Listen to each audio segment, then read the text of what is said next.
ओम नमः शिवाय। ओम नमः शिवाय। ओम नमः शिवाय। ओम नमः शिवाय। ओम नमः शिवाय। ओम नमः शिवाय। ओम नमः शिवाय। ओम नमः शिवाय। ओम नमः शिवाय।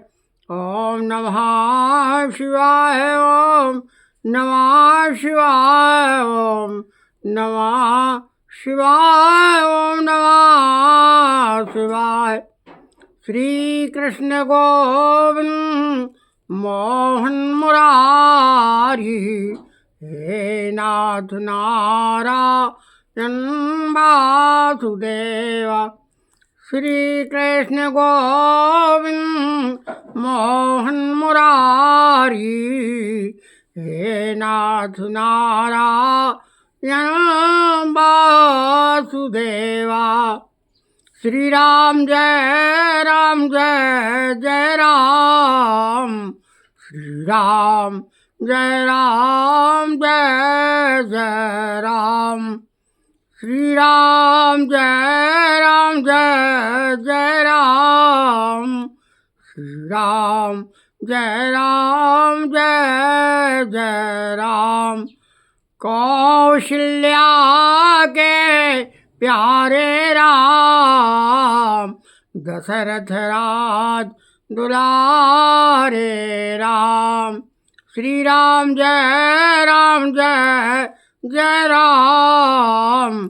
श्री राम जय राम जय जय राम। बोलिए श्री कृष्णाय नमः। ओम। हाँ, सभी सज्जनों से अनुरोध है कि आज के दिन आपको श्रीमद् भगवद गीता का चौथे अध्याय की कथा हम आपको श्रवण करा रहे हैं। कृपया ध्यानपूर्वक सुनकर अपने को धन्य बनाएं एवं भगवान के गुणानुवाद का अनुवाद ध्यानपूर्वक सुनें। चौथे अध्याय में भगवान श्री कृष्ण ने अर्जुन से क्या वार्तालाप हुई है उसका वर्णन हम आपको सुना रहे हैं। कृपया ध्यानपूर्वक सुनें और अपने जीवन को धन्य बनाएं। हे अर्जुन, कामना करे जीविका नाथ।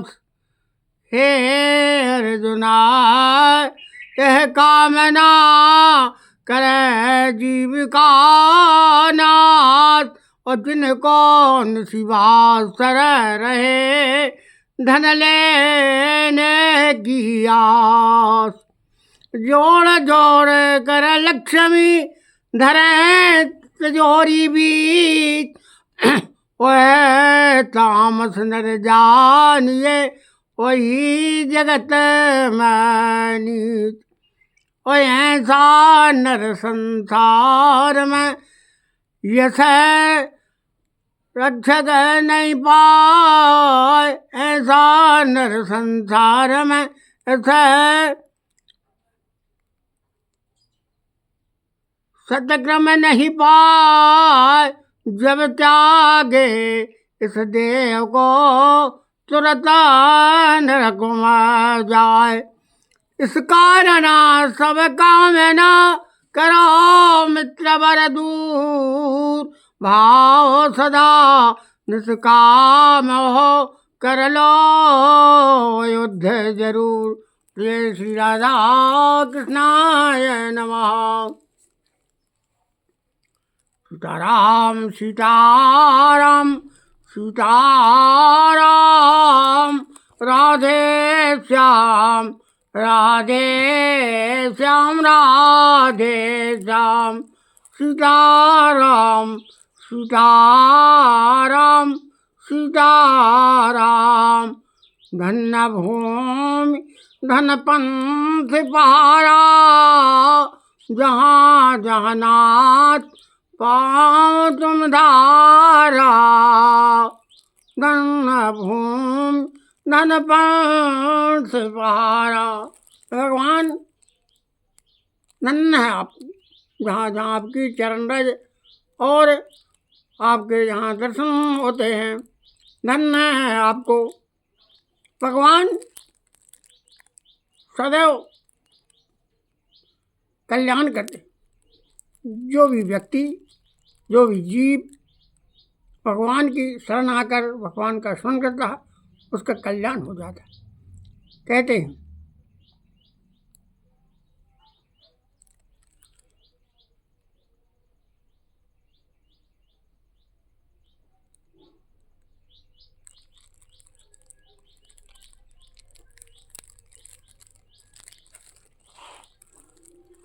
पुरुष नपुंसक नारी वा,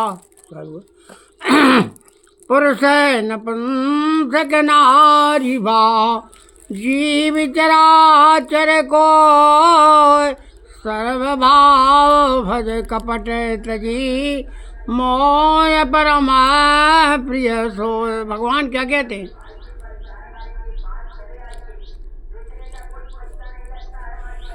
पुरुष हो अथवा नपुंसक हो, जिसे शिखंडी कहते हैं, गौड़ी भाषाओं से खचिया कहते हैं, माने नपुंसक, न स्त्री में न पुरुष में।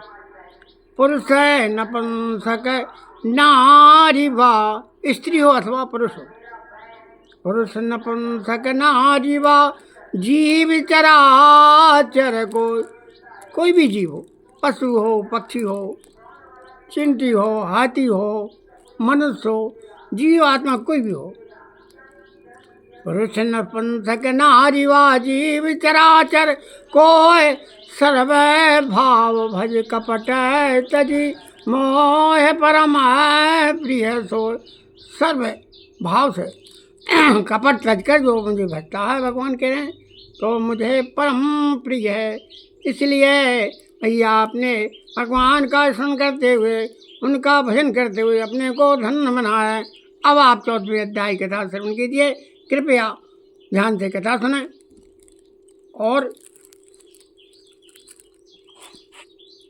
श्री कृष्ण कह रहे हैं, फिर भी ज्ञानों में से ज्ञान में तुमको बताता हूँ, जिसके जानने के से सारे मुनि जन मोक्ष और रूप परम सिद्धि को प्राप्त हुए हैं। इस ज्ञान की सहायता से मेरे स्वरूप को प्राप्त हुए लोग सृष्टि के समय नहीं जन्मते। प्रलय काल में कष्ट नहीं पाते है कौन थे। सब कर्मा में जो मूर्तियाँ उत्पन्न होती हैं, उनकी उत्पत्ति स्थान प्रकृति ही है, प्रकृति द्वारा उत्पन्न होती। मैं बीज देने वाला पिता हूँ।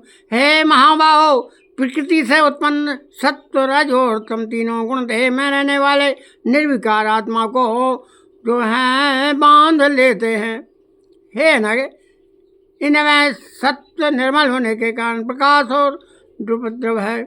जो प्राणी को सुख तथा ज्ञान के साथ मानता है, रोगात्मक रजोगुण से तृष्णा और आसक्ति उत्पन्न होती है। जो प्राणी को कर्म के साथ मानता है, तमोगुण की उत्पत्ति अज्ञान से और नम्र आलस्य निद्रा से प्राणी को बांधता है और मोह में फंसता है। हे भारत, सत्य सुख उत्पन्न करता है, रजकर्म उत्पन्न करता है, तम सब ज्ञान को जो है ढक प्रमाद पैदा करता है। हे भारत, सत्य गुण रज तम को दबाकर बढ़ता है। इसी प्रकार रज सत्य एवं तम को, तम सत्य एवं को दबाकर जो है बढ़ना चाहता है। इस देह में इंद्रिय द्वारा सब ज्ञान का प्रकाश उत्पन्न हो, तब समझिए कि सत्य जो विशेष वृद्धि हुई है। हे भारत, रजोगुण की वृद्धि में लोभ, कर्मों में प्रवृत्ति, कर्मों का आरंभ, अशांति और इच्छा उत्पन्न होती है। हे कुरंदन, तमोगुण की प्रबलता में अविवेक, अनुद्यम, प्रमाद एवं मोह ये सब होता है। जब देह को सत्वगुण के उदय में मृत्यु प्राप्त होती है, तो यह ज्ञानियों के प्रकाश में लोक को पाता है। रजोगुण के उदय से मरकर कर्मों में आसक्त मनुष्य जन्म लेता है और तम गुण के उदय से मरा हुआ मूढ़ योनि में जन्म पाता है। सात्विक पुण्य कर्म का फल भी सात्विक कलांक रहित होता है। राजस कर्म का फल दुख तामस कर्म का फल अज्ञान है। सत्य से ज्ञान उत्पन्न होता है, रस से लोभ तथा तम से प्रमोद मोह एवं ज्ञान की उत्पत्ति होती है।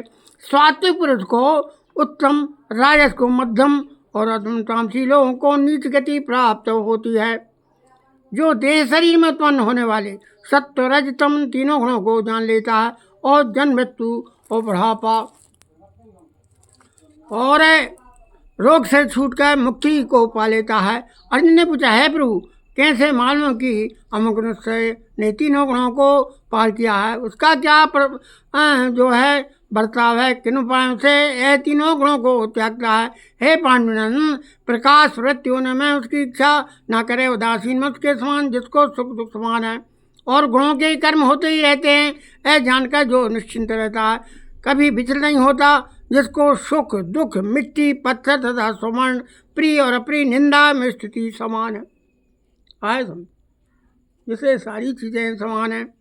इस प्रकार जो धीर है, जिसने सभी बखेड़े छोड़ दिए हैं, उसे गुणातीत कहते हैं। तो अनन्य भक्ति से मुझे बचता है, पूछता है, ऐ तीनों गुणों को जीतकर ब्रह्म भाव को पाता है। क्योंकि ब्रह्म का और विकार रहित मोक्ष का तथा सनातन धर्म के अखंड सुख का भंडार मैं ही हूँ।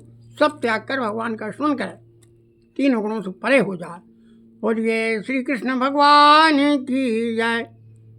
श्री राधे श्री राधे राधे राधे, श्री राधे श्री श्याम राधे घनश्याम राधे, गोविंद राधे गोपाल राधे, श्री राधे श्री राधे राधे राधे, श्री राधे श्री राधे श्री श्याम राधे, श्री श्याम राधे घनश्याम राधे। बोलिए श्री राधा कृष्णाय नमः। श्री कृष्ण भगवान की जय। अभी आपने शतरजतम इन सबका वर्णन सुना। अब आप चौथे अध्याय का महात्म्य का उसे ध्यानपूर्वक सुनिए। ओम श्री सीतारामाय नमः। इष्ट देवताभ्यो निष्ठान देवताभ्यो नमः। ओम सर्वेभ्यो देवेभ्यो नमः। श्री नारायण जी कहते हैं, चौथे अध्याय का महत्व आपको सुनना है और ध्यानपूर्वक से। श्री नारायण जी बोले, हे लक्ष्मी, उत्तर कश्मीर के राजा सूर्यवर्मा की सकल द्वीप के राजा के साथ प्रीति थी। सूर्यवर्मा की सकल द्वीप नाम के राजा थे, उनके साथ उनकी प्रीति थी। एक बार राजा ने शंकर द्वीप से बड़े जवाहरात मोती और घोड़े बहुत कीमती सामान भेजे। तब काश्मीरी राजा ने मन में विचार किया कि मैं क्या भेजूं। एक दिन राजा ने अपने मंत्री से पूछा, हम क्या भेजें। मंत्री ने कहा, जो वस्तु वहाँ ना हो वही भेजना उचित है। राजा ने कहा, शिकारी कुत्ते वहाँ नहीं हैं, सो भेजो। शंकर द्वीप का राजा कुत्तों को देखकर बड़ा प्रसन्न हुआ और शिकारी कुत्ते वहाँ थे भी नहीं। मेरे मित्र ने बहुत अच्छा किया, हम शिकार खेला करेंगे। कई दिन गुजरे, जब तक एक दिन राजा शिकार खेलने चला और भी शिकार खेलने वाले साथ चले। शंकर द्वीप के राजा ने दूसरे राजा में साथ शर्त बांधी कि जिसका कुत्ता शिकार मारे सो लेवे। जब राजाओं ने अपने कुत्ते छोड़े तब एक सुशिक्षा निकला, उसके पीछे कुत्ते दौड़े। सुशिक्षा दूर निकल गया, कुत्ते रह गए। शंकर द्वीप राजा ने कुत्ते ने सुशिक्षा को पकड़ा। लोगों ने शोर किया, कुत्ता घबरा गया और शिष्या भागता जाए, कुत्ते पीछे रह गए। भागते भागते वन में एक कच्चा तालाब पानी से भरा था, जिसके तट पर एक कुटिया थी। वहाँ एक साधु रहता था। उस तालाब में शिष्या जाग रहा और पीछे से वो कुत्ता भी जाग रहा। इतने राजा भी घोड़ा दौड़ा कर वहाँ पहुँचा, देखा कि दोनों तालाब में मरे पड़े हैं। राजा को देखकर उन दोनों ने कहा, राजन तू धन्य, तेरे प्रताप से हमने देव दे ही पाई है। राजा ने पूछा, है कैसे। उन दोनों ने कहा, हम नहीं जानते, इस जल के छूने से हमें देव दे ही मिली है। राजा बोला, मेरे भाग्य धन्य तो तुम्हारा उद्धार हुआ। इतना ही कह दोनों बैकुंठ को गए। राजा ने नमस्कार करके पूछा, ये संत जी वार्ता करो। उस संत ने कहा, हे राजन, मेरा गुरु यहाँ रहता था और नित्य स्नान करके गीता के 14वें अध्याय का पाठ किया करता था। मैं भी स्नान करके गीता का पाठ करता हूँ।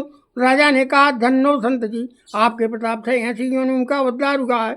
मेरे भी धन्य भाग हैं जो आपके दर्शन हुए। मुझे इनकी पिछली कथा सुनाओ। संत ने कहा, हे राजन, है शिष्या पिछले जन्म में भ्रष्ट हुआ था और कुत्ता उसकी स्त्री थी। उसने स्त्री को बहुत खिलाया। स्त्री ने विष देकर उसे मार दिया।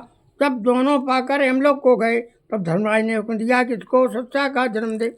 तो तब इन दोनों ने कहा, महाराज, हमारा उद्धार कब होगा? तब धर्मराज ने कहा, जय श्री गीता जी के 14वें अध्याय के पाठ करने वाले संतों के स्थान का जल स्पर्श होगा तब तुम्हारा उद्धार होगा। दोनों धर्मराज के घर पधारे।